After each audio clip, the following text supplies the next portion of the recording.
Welcome to pharma focus. ഈ ചാനലിൽ BPharm ക്ലാസുകൾ മലയാളത്തിൽ ഈസിയായി എക്സ്പ്ലെയിൻ ചെയ്യുന്നു. സിലബസ് ബേസ്ഡ് എക്സ്പ്ലനേഷൻ ആണ്. ഇതുപോലത്തെ ഹെൽപ്ഫുൾ കണ്ടന്റ്സിന് വേണ്ടി please to like and subscribe. ഇന്ന് നമ്മൾ ബിഫാം 7th സെമസ്റ്റർ NDDS എന്ന സബ്ജക്റ്റിൽ പുതിയൊരു ചാപ്റ്ററായിട്ട് naso pulmonary drug delivery system എന്ന ചാപ്റ്ററാണ് ഡിസ്കസ് ചെയ്യുന്നത്. എന്താണ് naso pulmonary drug delivery system? Nasal route of drug delivery system ആണ്. ഇത് ഒരു പൊട്ടൻഷ്യൽ റൂട്ട് ഓഫ് അഡ്മിനിസ്ട്രേഷൻ ആയിട്ട് കൺസിഡർ ചെയ്യുന്നുണ്ട്. അത് faster and higher level of drug absorption ആണ് അച്ചീവ് ചെയ്യുന്നത്. ഈ നേസൽ മ്യൂക്കോസ എന്ന് പറഞ്ഞു കഴിഞ്ഞാൽ GI ട്രാക്റ്റിനെക്കാട്ടിലും കൂടുതൽ പെർമിയബിൾ ആണ്, കാരണം അവിടെ എൻസൈമാറ്റിക് ആക്ടിവിറ്റി നടക്കുന്നില്ല. ഇത് ലോ ഡോസസിൽ ആക്റ്റീവായിട്ടുള്ള ഡ്രഗ്സിനെയും അതേപോലെ മിനിമൽ ഓറൽ ബയോ അവൈലബിലിറ്റി ഉള്ള പ്രോട്ടീൻസും പെപ്റ്റൈഡ്സും പോലെയുള്ള ഡ്രഗ്സിനൊക്കെ യൂസ്ഫുൾ ആയിട്ടുള്ളൊരു മെത്തേഡാണ്. കുറേ കാലങ്ങളായിട്ട് നമ്മൾ ഡ്രഗ്സ് നേസലി അഡ്മിനിസ്റ്റർ ചെയ്യുന്നുണ്ട്, ടോപ്പിക്കലായിട്ടും സിസ്റ്റമിക് എഫക്ട്സിന് വേണ്ടിയിട്ടും. ടോപ്പിക്കൽ ആപ്ലിക്കേഷൻസ് എന്ന് പറഞ്ഞു കഴിഞ്ഞാൽ കൺജഷന്, അതേപോലെ റൈനൈറ്റിസ്, സൈനുസൈറ്റിസ്, റിലേറ്റഡ് അലർജിക് അല്ലെങ്കിൽ ക്രോണിക് കണ്ടീഷൻസിൻ്റെയൊക്കെ ട്രീറ്റ്മെൻറ്റിലാണ് നമ്മൾ ടോപ്പിക്കൽ ആപ്ലിക്കേഷൻസ് യൂസ് ചെയ്യുന്നത്. അത് faster and more extended absorption provide ചെയ്യുന്നുണ്ട്. പിന്നെ ഇതിൽ നമ്മൾ കൊടുക്കുന്ന തെറാപ്യൂട്ടിക് ക്ലാസസ് ഓഫ് ഡ്രഗ്സ് ആണ് അനാൽജസിക്, കാർഡിയോ വാസ്കുലർ ഡ്രഗ്സും ഹോർമോൺസും ഒക്കെ. അപ്പോൾ ഇതാണ് നാസോ പൾമിനറി ഡ്രഗ് ഡെലിവറി സിസ്റ്റത്തിൻ്റെ ജസ്റ്റ് ഒരു ഇൻട്രൊഡക്ഷൻ. ഇനി നമുക്ക് അതിൻ്റെ കുറച്ച് അഡ്വാൻറ്റേജസ് നോക്കാം.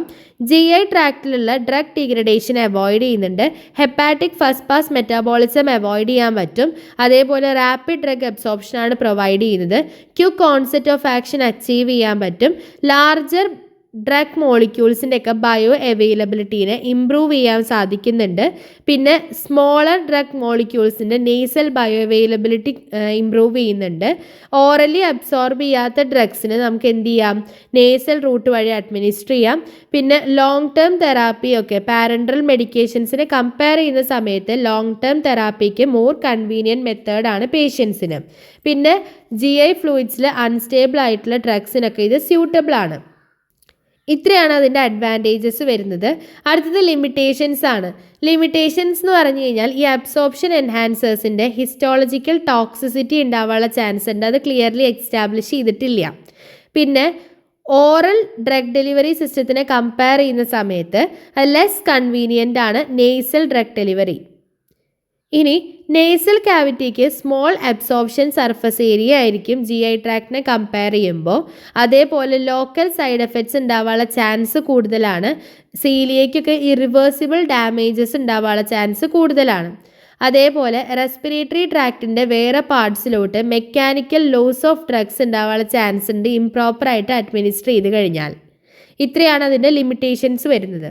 ഇനി ഈ ഡ്രഗ് അബ്സോർപ്ഷൻ്റെ മെക്കാനിസം എന്ന് പറഞ്ഞാൽ അത് പാരാസെല്ലുലാർ അല്ലെങ്കിൽ ഇൻ്റർസെല്ലുലാർ റൂട്ട് വഴിയോ ട്രാൻസെല്ലുലാർ, ട്രാൻസൈറ്റോട്ടിക് 3 റൂട്ട് വഴിയും ഈ ഡ്രഗ് അബ്സോർപ്ഷൻ നടക്കാം. പാരാസെല്ലുലാർ അല്ലെങ്കിൽ ഇൻട്രാസെല്ലുലാർ റൂട്ട് എന്ന് പറഞ്ഞു കഴിഞ്ഞാൽ അവിടെ സ്ലോ ആൻഡ് പാസീവ് അബ്സോർപ്ഷനാണ് പെപ്റ്റൈഡ്സിൻ്റെയും പ്രോട്ടീൻസിൻ്റെയും ഒക്കെ. അത് ഇൻ്റർസെല്ലുലാർ സ്പേസസിൻ്റെയും ടൈറ്റ് ജംഗ്ഷൻസിനെയൊക്കെ അസോസിയേറ്റ് ചെയ്തിട്ടാണ് കാണുന്നത്. ട്രാൻസെല്ലുലാർ റൂട്ട് എന്ന് പറഞ്ഞു കഴിഞ്ഞാൽ അവിടെ ലിപ്പോഫിലിക് ഡ്രഗ്സിൻ്റെ ട്രാൻസ്പോർട്ടാണ് നടക്കുക. പാസീവ് ഡിഫ്യൂഷൻ വഴി അല്ലെങ്കിൽ ആക്റ്റീവ് ട്രാൻസ്പോർട്ട് വഴിയാണ് ട്രാൻസ്പോർട്ടേഷൻ നടക്കുന്നത്. ട്രാൻസൈറ്റോട്ടിക് റൂട്ട് എന്ന് പറഞ്ഞു കഴിഞ്ഞാൽ പാർട്ടിക്കിളിനെ വെസിക്കിളിൽ എടുത്തിട്ട് അക്രോസ് ദ സെൽ ട്രാൻസ്ഫർ ചെയ്യുകയാണ് ചെയ്യുന്നത്. അടുത്തത് factors influencing nasal drug absorption ആണ്. നേസൽ ഡ്രഗ് അബ്സോർപ്ഷനെ എഫക്റ്റ് ചെയ്യുന്ന കുറച്ച് ഫാക്ടേഴ്സ് ഉണ്ട്. ഫസ്റ്റ് വണ്ണാണ് physicochemical properties of drug. അതിൽ വരുന്നതാണ് molecular size, lipophilic hydrophilic balance, enzymatic degradation, stability, solubility, physical state of the ഡ്രഗും കെമിക്കൽ സ്റ്റേറ്റ് ഓഫ് ദ ഡ്രഗും. അടുത്തത് നേസൽ ഫാക്ടേഴ്സ് ആണ്. Membrane permeability, environmental pH, mucociliary clearance, presence of cold or rhinitis, blood flow. Effect of drug ഫോമുലേഷനിൽ വരുന്നതാണ് formulation, concentration, pH, osmolality, delivery effects, drug distribution and deposition, viscosity, pharmaceutical excipients. അപ്പോൾ ഇത്രയാണ് നമ്മൾ ഇന്നത്തെ ക്ലാസ്സിൽ നോക്കുന്നത്. ചെറിയൊരു ടോപ്പിക്കാണ് നമ്മൾ ഡിസ്കസ് ചെയ്തത്. എന്താണ് naso pulmonary drug delivery system, അതിൻ്റെ അഡ്വാൻറ്റേജസും ഡിസഡ്വാൻറ്റേജസ് അല്ലെങ്കിൽ ലിമിറ്റേഷൻസും, ഡ്രഗ് അബ്സോർപ്ഷൻ എങ്ങനെയാണ് നടക്കുന്നത്, അതിൻ്റെ mechanism, factors influencing nasal absorption, അതിൽ തന്നെ physicochemical properties of the ഡ്രഗും നേസൽ ഫാക്ടേഴ്സും, എഫക്റ്റ് ഓഫ് ഡ്രഗ് ഫോമുലേഷൻ. ഇത്രയാണ് നമ്മൾ ഇന്നത്തെ ക്ലാസ്സിൽ ഡിസ്കസ് ചെയ്തത്. ഇതിൽ തന്നെ നമുക്ക് ഇമ്പോർട്ടൻറ്റ് ടോപ്പിക്സ് വരുന്നുണ്ട്. അത് നമുക്ക് അടുത്ത ക്ലാസ്സുകളിലായിട്ട് ഡിസ്കസ് ചെയ്യാം. ഇതിൻ്റെ നോട്ട്സ് ഡിസ്ക്രിപ്ഷൻ ബോക്സിൽ പിൻ ചെയ്ത് വെക്കുന്നുണ്ട്. ബിഫാം കൂടുതൽ മലയാളം വീഡിയോസിന് വേണ്ടിയിട്ട് ജസ്റ്റ് ഒന്ന് ചാനൽ കയറി ചെക്ക് ചെയ്താൽ മതി. അപ്പോൾ അത്രയേ ഉള്ളൂ ഇന്നത്തെ ക്ലാസ്. അടുത്ത ടോപ്പിക്കായിട്ട് അടുത്ത ക്ലാസ്സിൽ കാണാം. Until then happy learning.